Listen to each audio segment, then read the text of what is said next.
I have been working, I suppose, for the past 15, we always have to update as time passes, but Yeah. about the past 15 years in development and production and post production um, across various public television projects as well. I actually started at companies that were making a mix of documentaries as well as fiction projects. Yep. And then uh, ended up working, I think it was my time working on the most recent feature that I worked on before Fast Forward, Sacred, which was a really big project out of Channel 13 in New York. And I was part of the team for years as the film was had a really extensive development period, and then production. It was shot in over 40 languages, I think, or over 40 Hmm. countries in the world, and with over 40 production teams, and it was quite sprawling. Um, and so that was Sacred, and then I moved on to Fast Forward. You definitely sound like you take on some pretty big projects and some pretty big topics, much like tonight when you take a look at, the process of aging and different things as well. So FLX Entertainment is your production company. One of the things I read on the website, it said that you make documentaries that seek to explore the depth of the human psyche with style using ethical production methodologies. What does that Yeah, mean in layman's term? What does that mean to our viewers? what does that mean to anybody? Um, well, uh, for Fast Forward specifically, we were making a film about aging, and we were making a film destined for PBS, and we wanted to appeal to younger audiences, and we thought let's bring in a reality TV feel to our documentary approach, creating these staged immersive experiences. But I'm also a certain kind of filmmaker at heart who I I I don't like to use some of the tools and techniques that can be used in reality TV production, and so we were very careful. And going forward, as we develop new immersive type reality TV projects and documentary projects, we want to be very careful to treat our cast ethically, treat the subjects ethically, and it's really at the center of what we are doing as filmmakers. If that Well, answers there's your no question. doubt. Yep. There's no doubt that as we viewed this film, that there was a certain honest and realness about, and not realness about it that I think was very palatable and made us all relate to this diverse set of people, all kind of going through the same situation, but how they each looked at it differently. Were you able to, as you assembled this doc, then did you identify other groups, parents and children, and picked from these final four duos, if you will? Yeah, we had a network of people speak to and do preliminary interviews with people all across the country, and we were aiming to bring some exposure to some localities that might not get as much attention in the mainstream media, as well as to bring together families, a diverse set of families from diverse backgrounds, so that we could attack aging from all these different perspectives, because we wanted to create a film that could connect with a broad audience. And I think everybody that watches Fast Forward connects with a different character in a different way, or might just connect with part of Sophie and Susan's story about something or other. And I think that's what is special about it. And so we did so by having sprawling sets of interviews and slowly combing through all of those to select our final cast. It seems like you also developed a pretty, I don't know if intimate is the right word, but a personal relationship with these subjects over time. Yeah, well, a part of our casting process was we didn't want to cast anybody in the film and make our final decisions until we had met them, and in particular, something that grew to be important was to explore how where they live affects uh, Yes. their access to things and how they Mhm. might be set up. And so we spent some time with each of them, usually a day or 2 days, during that process, and then returned to them a few months later and spent, between usually about 5 or 6 days with the families. And these were long, grueling days for everybody involved. But I think the families were all surprised because, as I've said, it turned out to be a kind of an aging boot camp, and everybody was nicely exhausted at the end. Well, and again, you sometimes when you go through it, they all of a sudden were confronted with questions they really hadn't talked about. One of the things that I noticed about it, and having being an older person, but also a person who's had two parents pass away and different things, I've been through the process with older people. It seemed like these, and I'm going to say couples, parents and child, all got along really well. They seemed like really supportive young people. Was that sort of the case, or what did you find? Yeah, I think the difference is the kinds of support that some of the children offer versus others. Some of the families are closer and spend a lot more time together than others. And some of the children are comfortable with, for example, some types of caregiving and haven't thought of other types of care that they might give their parents one day.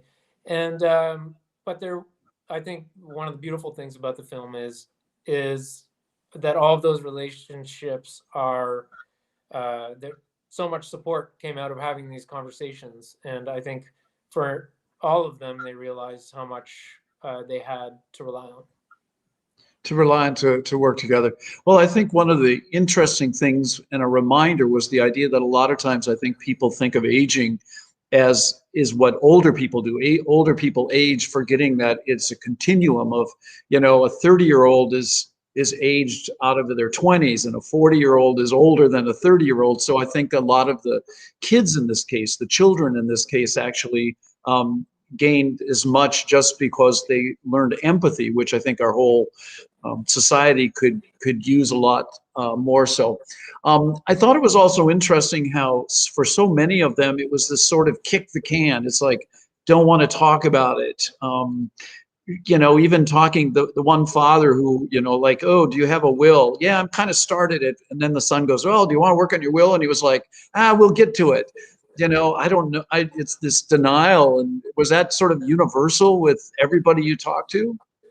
No, it wasn't universal with everyone that I spoke with. If you're talking about the casting of the film versus the subjects in the film, I think a lot of people have that problem, and that's why, again, we wanted to create an intergenerational film Mhm. to say, uh, we can have these conversations together, and we're all going to have them at some point. Why not have them now?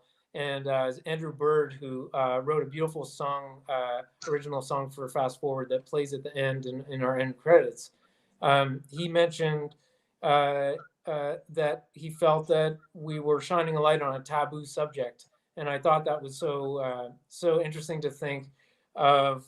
I had never labeled it as taboo. These conversations were hard to get to for a lot of families, but I really think it's a proper way to talk about it. Um, We actually have a comment from one of the viewers here, which actually I have on my list to ask as well. Is like, um, first of all, why did you choose this subject, or what interests you in this, as well as how did your perspective change? During the filming of it, during the editing of it. well, I love time travel, and I love the idea of time travel and time travel in film. And when we settled on creating a film about aging that might take a different approach than everything else that we saw out there, um, we I just jumped on on the opportunity to give people these time travel experiences. And uh, as far as um, my perspective on aging and how it might have changed through this process, I think the conversations that I had in my own family with my own parents as a result of making the film uh, were that much easier. to have. And I remember I spoke to my dad about some of these things as I was making the film, and he said, it's great that you. It's just so easy to talk about that. You know, you're speaking about it so clearly, and it's not a difficult conversation." And I said, that's because I've just spent the past 2 years of making Fast Forward. I wish that Talking about it. everybody else could take that from the film. Well, I would venture to guess, Eric, that you and your father had a good were good communicators prior to this. It isn't like all of a sudden you're going to start communicating openly and honestly about a bunch of stuff. It's sort of the process, as you go through it. Right. One Absolutely. one of the things that struck me also was just how powerful the makeup and seeing themselves aged seemed to affect him as much as any of the conversations, even the suit, what was age lad suit. Were you surprised at people's just really emotional reaction to the makeup?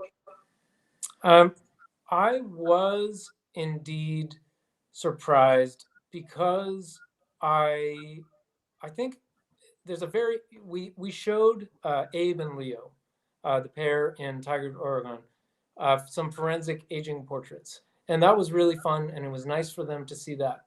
But it's and everybody knows that there have been apps created so that we can all see Completely. ourselves Yep. age, but looking into a mirror and seeing Hmm. yourself with your own eyes, and then spending an extended amount of time, it was really powerful to see the transformation in people and the acceptance.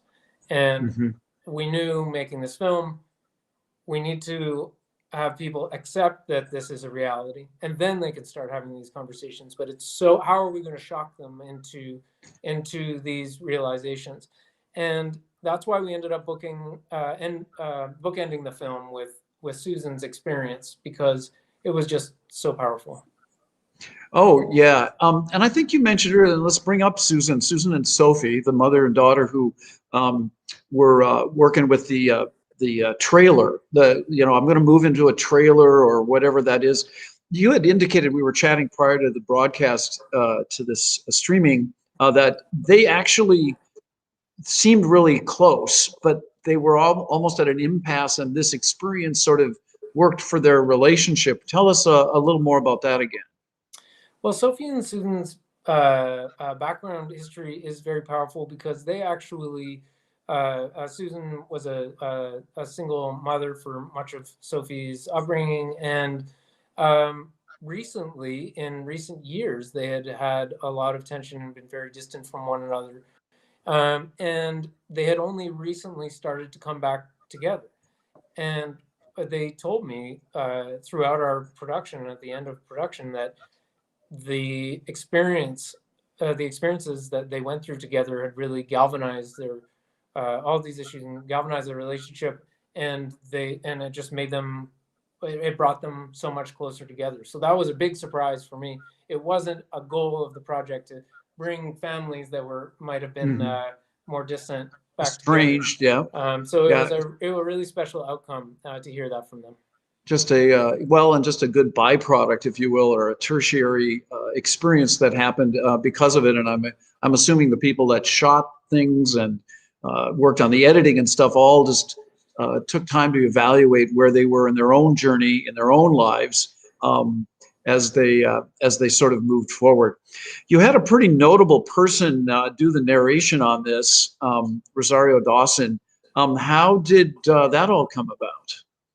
Well, we shared the film with Rosario, and she, I think, it struck. The film strikes chord with lots of people in different ways, but I think she right now is a caregiver in her own family, and Mhm.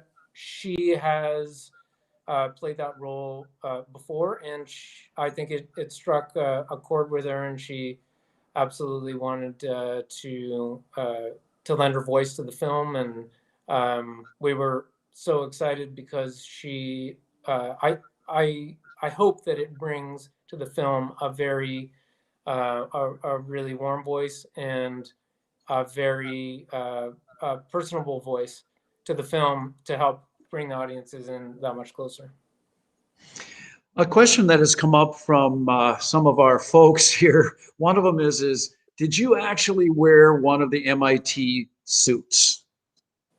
I did wear one of the MIT Agnes aging suits, and my experience was brief, and I feel bad admitting that because I put Susan in it in a trailer in some pretty warm weather for quite some time, and had Dre visit an exercise class for an hour. I took it off, I think, to be honest, after about 7 minutes, Oh, but I did what I think most younger people do when they put on the suit, which is react by saying this isn't so bad, and within a couple of minutes you're shocked into the reality of how constricting the suit really is.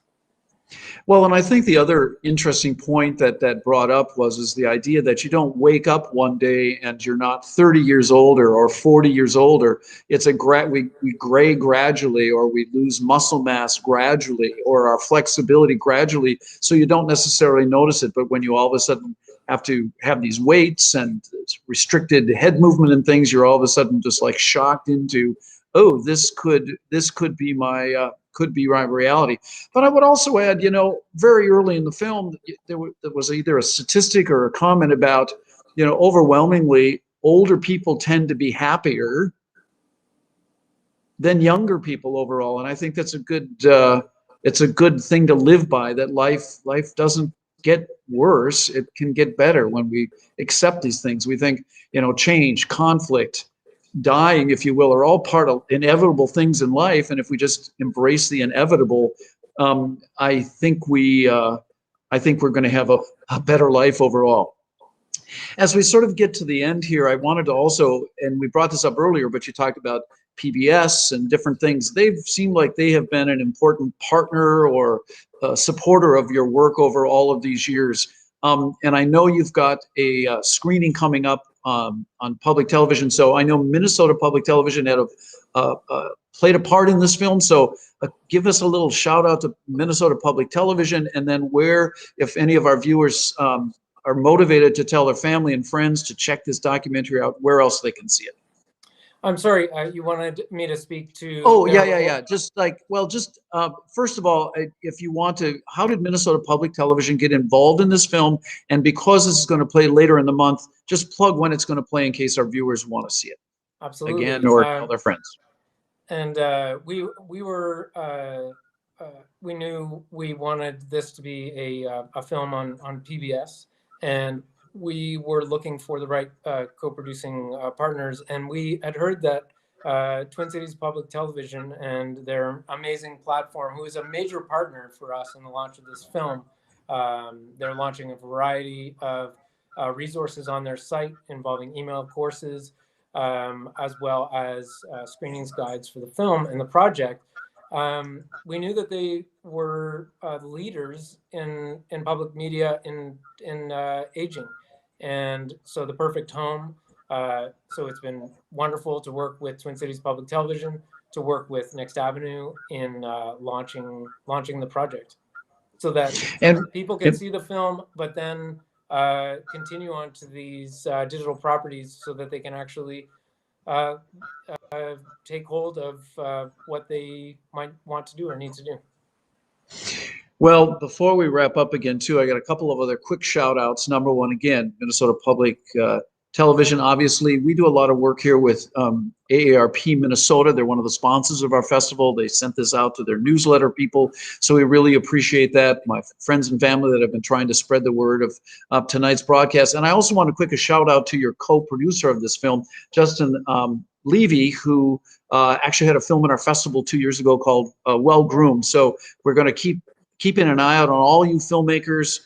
Keep us informed of what you're working on, because we just really love being a platform for really outstanding films and whatnot as well. And as our executive director just put on the screen or was just shared, congratulations on this film. And thank you so much for spending some time with us this evening. Thanks, Bill, and thank you all. And for anybody who would like to help spread the word, Fast Forward will be broadcasting nationwide on PBS March 24th at 10 p.m. 9 Central. That's all we need. Thank you, everyone. Okay, thanks very much. Thanks, everyone.